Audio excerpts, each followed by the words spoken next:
Good morning all of you. आज फिर pocket video के सेशन में आप लोगों का स्वागत है बहुत बहुत। तो हमें स्टार्ट करते हैं आज जो हमारा जनरल नॉलेज वाला प्रीवियस ईयर क्वेश्चन जिसका डिस्कशन है। पहला क्वेश्चन इसमें देख कह रहा है पिट्स इंडिया एक्ट अधिनियम के बारे में क्वेश्चन है कि भारत में किस वर्ष यह पारित किया गया था। तो सबसे पहली बात है कि पिट्स इंडिया एक्ट की अगर हम बात कर लेंगे तो जब भारत में ब्रिटिश शासन आया था तो ब्रिटिश शासकों ने कंपनियों पर अपना नियंत्रण स्थापित करने के लिए अधिनियम लेकर के आए, एक्ट लेकर आए, चार्टर अधिनियम लेकर के आते थे। तो ये इसी से संबंधित ये क्वेश्चन है, तो इसका राइट आंसर हो जाएगा ऑप्शन नंबर बी 1784। अब बात करते हैं कि पिट्स इंडिया एक्ट अधिनियम के अंतर्गत क्या क्या प्रावधान था। सबसे पहले थोड़ा सा ये देखते हैं। तो इसमें एक आता है बोर्ड ऑफ डायरेक्टर और board of control. Board of control और board of director. Board of director और बोर्ड ऑफ कंट्रोल में क्या विशेष अंतर है, तो थोड़ा सा अगर हम इसको देखेंगे तो इसमें आता है कंट्रोल में डायरेक्टर में कहा गया कि जो व्यापारिक मुद्दा है उससे संबंधित चीजों को बोर्ड ऑफ डायरेक्टर कंट्रोल करेगा, और बोर्ड ऑफ कंट्रोल जो है यह भारत के राजनीतिक व्यवस्था है इसके क्षेत्र में काम करेगा। यानी राजनीतिक संबंधों के बारे में देख रेख करने का काम कौन करेगा? बोर्ड ऑफ कंट्रोल और बोर्ड ऑफ डायरेक्टर। फिर 1784 के पिट्स इंडिया एक्ट में क्या होता है कि द्वैध शासन भारत में लागू किया जाता है। क्यों भाई? तो देखिए सबसे पहले क्या होता है, अगर देखेंगे हम थोड़ा सा कि 1765 में इलाहाबाद की संधि, और यहीं से भारत में स्टार्ट हो जाता है भारत के बंगाल में, विशेष तौर पर बंगाल के क्षेत्रों में द्वैध शासन। द्वैध शासन का क्या मतलब होता है? यानी कि दो व्यक्ति यहां पर शासन करेगा। एक कौन करेगा? तो एक तो ब्रिटिश कर रहा है और दूसरा कौन करेगा? तो भारत के नवाब, जो भारत के शासक है, भारतीय शासक। ब्रिटिश का काम क्या है? ब्रिटिश जितने भी वित्तीय संबंधित होगा, यानी टैक्स लेन देन लगाना हटाना, इसका फाइनेंशियल काम टोटल ब्रिटिश कर रहा था, और सुरक्षा से संबंधित नागरिकों के लिए प्रावधान करना, उसकी सहूलियत का ध्यान रखना, ये सारा काम ब्रिटिश न करके भारत के शासकों को दे दिया जाता था। तो इसी प्रकार के प्रावधान को हम द्वैध शासन कहेंगे। समझ में आ गया? तो ये रहा द्वैध शासन, यहां से स्टार्ट हो जाता है। लेकिन 1773 का जो पिट्स इंडिया एक्ट आता है, इसके द्वारा पिट्स इंडिया 1773 का रेगुलेटिंग एक्ट, 1773 का जब रेगुलेटिंग एक्ट आता है तो इसके द्वारा बंगाल के क्षेत्रों में द्वैध शासन को समाप्त कर दिया जाता है, और इसके बाद से वो समाप्त होता है। इसीलिए पिट्स इंडिया एक्ट जब आता है तो 1784 में द्वैध शासन लागू होता है। फिर बाद में हम लोग पढ़ेंगे 1919 में, तो वो एक अलग घटना है। अब आते हैं 1773 में। तो 1773 में क्या क्या हुआ? तो 1773 में बंगाल के गवर्नर जनरल के बात आती है कि कौन बना था? तो वारेन हेस्टिंग्स जो थे भारत के प्रथम governor general, Warren Hastings. Warren Hastings इसी 1773 के एक्ट के द्वारा बंगाल के अंतर्गत ही बंबई और मद्रास, ये दोनों क्षेत्र बंगाल के नियंत्रण में आ गया, यानी बंगाल के अंतर्गत कर दिया गया। इसके साथ ही क्या होता है कि इसमें 1773 के रेगुलेटिंग एक्ट में एक और घटना घटती है। सुप्रीम कोर्ट के बारे में बात आता है कि इसी एक्ट के तहत भारत में सुप्रीम कोर्ट गठित करने की बात आया कोलकाता में, और यहाँ पर एक व्यक्ति का नाम आते हैं जो कि यहाँ के न्यायाधीश बने, जिसका नाम था एलिजा एम्पे। एम्पे एलिजा एम्पे। तो ये रहा इससे संबंधित। अब बात करते हैं हम अगर 1813 की घटना के बारे में। 1813 का जो अधिनियम आया उसमें क्या था? तो 1813 के अधिनियम के कई अपने प्रावधान है। सबसे पहले तो इसमें व्यापारिक एकाधिकार समाप्त हो गया। एकाधिकार समाप्त। चाय और चीन यानी कि भारतीय क्षेत्रों में चाय की व्यापार कर सकता है, और चीन से व्यापार जो ब्रिटिश कर रहे थे वो कंटिन्यू रहेगा, लेकिन बाकी जितने भी क्षेत्र से व्यापार अलग अलग चीजों का आ रहा था उसको समाप्त कर दिया जाता है। पूर्णतः समाप्त नहीं है, एक आंशिक रूप से है, क्योंकि बाद में फिर 1833 के एक्ट में पूर्णतः समाप्त किया जाता है। इसके साथ ही 1833 के ही चार्टर एक्ट में यह हुआ कि भारतीय क्षेत्रों में शिक्षा पर 1 लाख रुपया वार्षिक रूप से खर्चा करने की बात किया गया। किसके लिए? तो भारत के क्षेत्र में शिक्षा पर। इसके साथ ही इसी एक्ट के तहत भारत में ईसाई धर्म के प्रचार, ईसाई धर्म प्रचार की अनुमति भी 1813 के चार्टर एक्ट के द्वारा। तो ये कुछ प्रावधान 1813 का रहा। 1858 की जब बात करेंगे हम कि 1858 के चार्टर एक्ट में क्या क्या था, तो 1858 इसमें अपने आप में कई सारे प्रावधान थे। सबसे पहले यह प्रावधान 1 नवंबर 1858 को कैनिंग के द्वारा पढ़ा गया। कहां पर? तो इलाहाबाद में। इलाहाबाद। अब आते हैं कि इसमें मुगल शासक जो भारत में था उसको समाप्त कर दिया गया, क्योंकि 1857 की क्रांति में आप सब कुछ जानते हैं मुगल वंश की समाप्ति हो गई। और क्या हुआ? भारतीय सत्ता क्राउन को सौंप दिया गया, यानी भारतीय शासन व्यवस्था किसको मिल गया? क्राउन को। उसके बाद क्या हुआ? तो इसके बाद इसी 1858 के एक्ट में भारत सचिव का पद बनाया गया। भारत सचिव। और इसमें भारत सचिव का पद बनाया, और यह पद पे जो व्यक्ति आसीन होते थे वह ब्रिटिश संसद से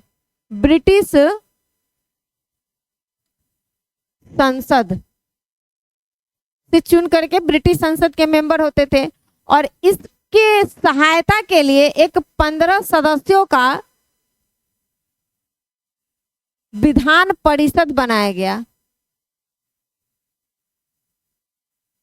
जो 15 सदस्यों का एक विधान परिषद था जो भारत सचिव को सहायता दे सके। इसके बाद भारत में जो गवर्नर जनरल भारत का था उसको समाप्त करके एक नया वर्ड लाया गया, वायसराय। और भारत के प्रथम वायसराय जो व्यक्ति बने थे उनका नाम था कैनिंग, लॉर्ड कैनिंग।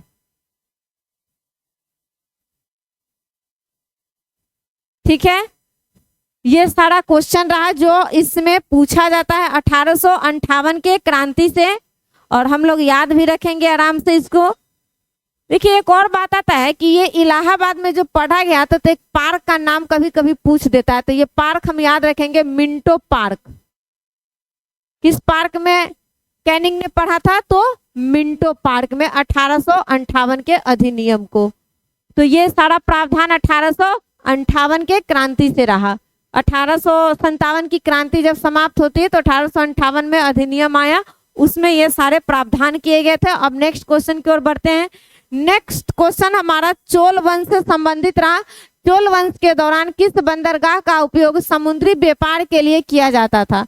तो देखिए समुद्री व्यापार की बात आएगी तो सबसे पहला तो चोल वंश की यदि हम बात करेंगे कि इसका कार्यकाल कब से कब था, तो 1850 से लेकर के 1875, 850 से लेकर के 875 ईस्वी चोल वंश। इसके संस्थापक थे विजयालय। इसकी राजधानी तंजौर।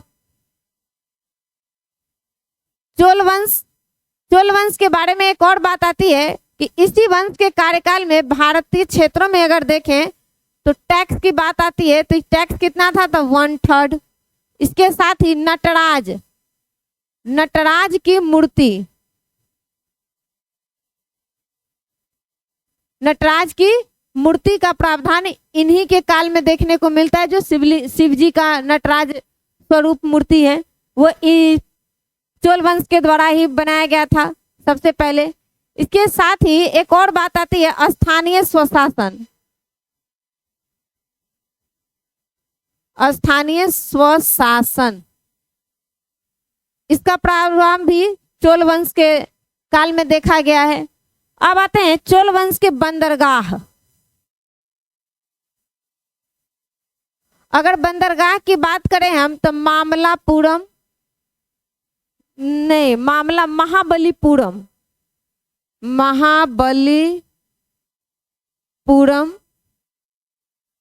कावेरीपत्तनम,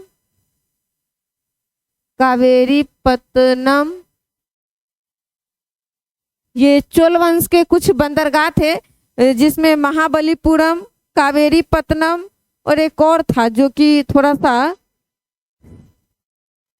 सालियूर कोरकई।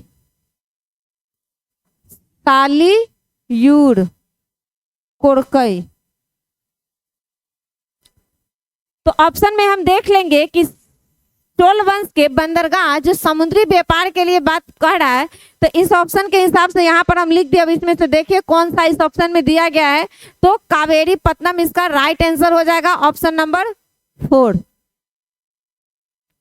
अब हम नेक्स्ट क्वेश्चन की ओर बढ़ते हैं। नेक्स्ट क्वेश्चन है, किस देश को इंडस का देश कहा जाता है? यानी कि लैंड ऑफ द एंडस। देखिए अगर देखें तो मुख्य रूप से एंडीज पर्वतमाला,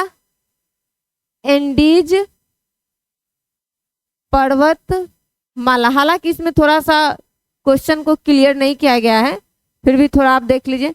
एंडीज पर्वतमाला जो कि लगभग 7,000 किलोमीटर लंबी है, दुनिया की सबसे लंबी पर्वतमाला है और यह दक्षिण अमेरिका, कहां पर है ये? तो दक्षिण अमेरिका में। मुख्य रूप से ये चिली जो है, चिली देश, इसके तटीय क्षेत्रों पे अगर हम देखेंगे तो यहाँ पर ना ये चिली एक देश आता है, यहाँ पर एक लंबा सा, तो यही चिली मुख्य रूप से कह देगा तो ये चिली, ऐसा कुछ क्लियर तो किया नहीं गया है, लेकिन इसके अलावा भी ये एंडीज पर्वतमाला कई देशों से होकर गुजरती है, जिसमें आपका अर्जेंटीना भी हो जाएगा, पेरू भी हो जाएगा, लेकिन ये ब्राजील नहीं हो जाएगा। ये ब्राजील से होकर के नहीं गुजरती है। तो ये हो गया। अगर एंडीज पर्वतमाला की सबसे ऊंची चोटी कहेगा तो एकांकागुआ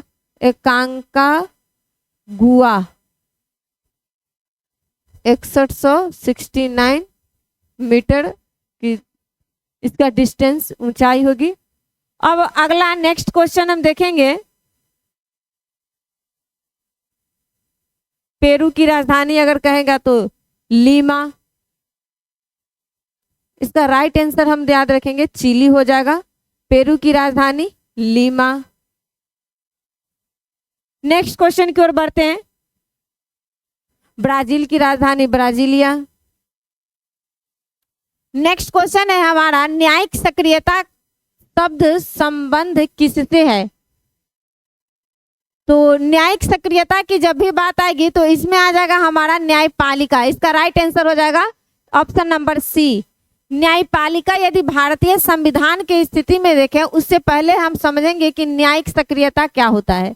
देखिए न्याय मिलना एक बात है कि हमें टाइम में, एक टाइम पीरियड में हमें न्याय मिल जाना चाहिए, तो ये एक प्रावधान होता है। लेकिन जब न्यायालय किसी विधायिका के क्षेत्र में जाके, कार्यपालिका के कार्य क्षेत्रों में जाकर के अपने कार्यों को वहां पर जाकर के उसके कार्य फील्ड में जाकर के जब निर्णय लेने लगती है और निर्णय उनके कार्यों में हस्तक्षेप करने लगता है तो उसे हम कहते हैं न्यायिक सक्रियता। ये अच्छी भी होती है और कभी कभी बुरी भी होती है। यदि बुरा क्यों होता है, क्योंकि इससे क्या होता है कि हम अगर बाय द वे विधायिका के क्षेत्र में काम अपना करते हैं, डिसीजन लेते हैं, तो उससे उनका कार्य प्रभावित होता है। न्यायपालिका अपने कार्यों को अच्छे तरीके से नहीं कर पाएंगे, अपने मुख्य कार्यों से, अपने मुख्य उद्देश्यों से भटक करके वो भटक सकते हैं। तो ये इसीलिए ये एक निगेटिविटी को भी दर्शाता है। तो न्यायिक सक्रियता का मतलब यही हुआ है कि जब न्यायपालिका अपने कार्य फील्ड से निकल करके अन्य कार्य फील्डों में, यानी कि जो भारत के विधायिका और कार्यपालिका है, इनके फील्डों में जाकर के वर्क करने लगते हैं, उन पे जाकर निर्णय देने लगते हैं, तो हम इसे कहने लगते हैं, इसे कहेंगे न्यायिक सक्रियता। न्यायिक सक्रियता के बारे में अगर बात करें कि भारत में न्यायिक सक्रियता का प्रावधान कब से आया, तो यह 1980 के दशक से देखा जाता है। 1980 दशक। और इसमें एक व्यक्ति का नाम आएगा PN भगवती। इसने ही सबसे पहले भारतीय क्षेत्रों में न्यायिक सक्रियता की बात की गई। ये उस समय भारत के चीफ जस्टिस ऑफ इंडिया थे। भारत में कार्यपालिका को न्यायपालिका से अलग करने की बात आर्टिकल 50 में है। हालांकि भारत में पूरी तरह से अलग करने की बात कहीं नहीं कही जाती है, फिर भी ये है। अब नेक्स्ट क्वेश्चन के बारे में हम बात करते हैं। नेक्स्ट क्वेश्चन है, मानव विकास सूचकांक किसके द्वारा जारी किया जाता है? Human development index. इसका जारी करने की जब बात आएगा तो ये आ जाएगा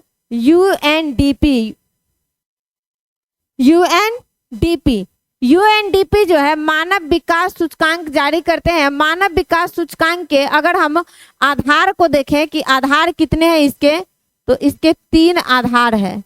कौन कौन है भैया?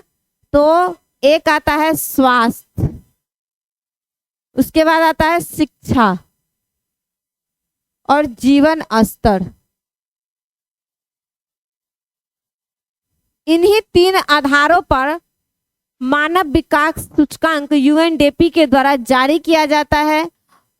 अगर हम देखें कि भारत का 2025 में रैंक कौन सा है, तो 130 ह्यूमन डेवलपमेंट इंडेक्स में। यूएनडीपी की स्थापना की जब बात आती है कि इसकी स्थापना कब हुआ था, तो 1965 में। इसका मुख्यालय कहाँ है? तो न्यूयॉर्क कहाँ है? तो यूएसए। और न्यूयॉर्क किस नदी के तट पर? हडसन। बहुमंजिला इमारतों का देश कहा जाता है न्यूयॉर्क को। अब आते हैं आईएमएफ और वर्ल्ड बैंक। तो आईएमएफ और वर्ल्ड बैंक की जब बात आएगा तो इसमें इसका मुख्यालय वाशिंगटन डीसी आ जाएगा। वाशिंगटन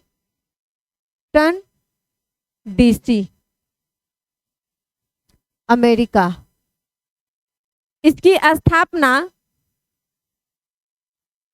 1944 के ब्रेटन वुड सम्मेलन के द्वारा 1945 में किया गया। इसका भी और इसका भी, ठीक है। आईएमएफ का अगर वर्ल्ड बैंक के अभी अगर हेड के बारे में देखेंगे तो अजय बंगा।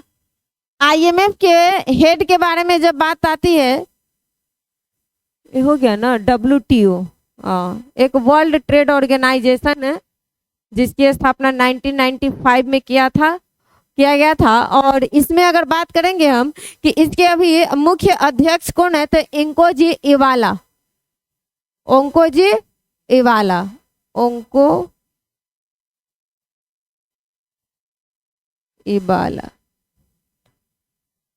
WTO world trade organisation. अब हम नेक्स्ट क्वेश्चन, तो ये हमारा आज का क्वेश्चन रहा 5 जो पॉकेट वीडियो का लास्ट क्वेश्चन है। और आपको सेशन अच्छा लगता है तो लाइक सब्सक्राइब शेयर कीजिए। तब तक के लिए जय हिंद।